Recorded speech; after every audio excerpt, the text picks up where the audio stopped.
You look behind you, wonder what happened all those years. My name is Dr. David Clark. I've been an adjunct professor in anthropology since 1980, and I teach human evolution. I teach different archaeology classes, and my grade class, Forensic Anthropology 204, which I started in 2011, is a very popular class at this university.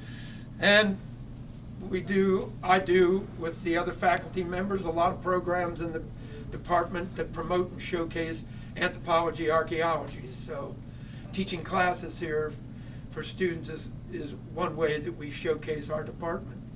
You know, it's a lot of fun. I think that it continues to be a lot of fun. So, Technically.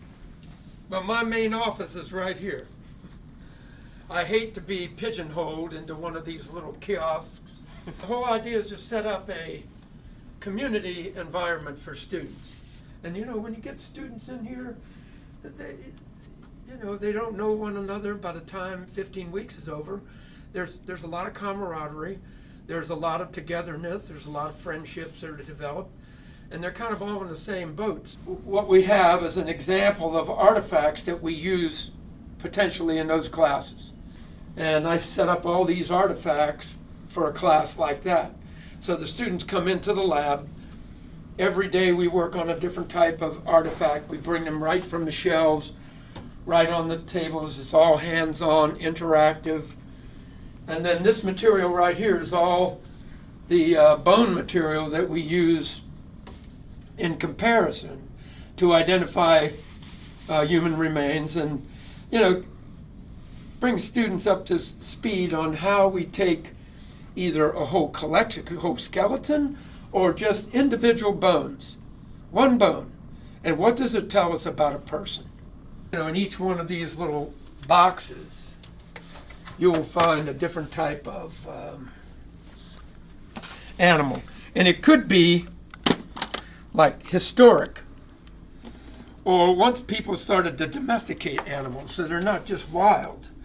So from any historic site where we have domesticated animals, you could find a little friend of ours like this. And these are domesticated cats. When I started to work here, I came here because I had a postdoc at the Smithsonian in natural history and anthrop. Well, I had two businesses already. I taught STEM education in elementary school. So this is one of my big specialties. Well, this is one of my schools with all these kids in the elementary school, and I'd just go over there and teach science, 3 days a week. So I taught here part-time. I went over there. I had 3 different jobs.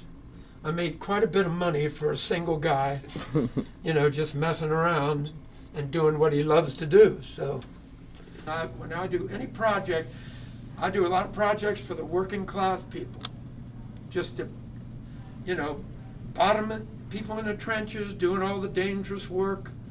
Those are the kind of stories that I like to tell.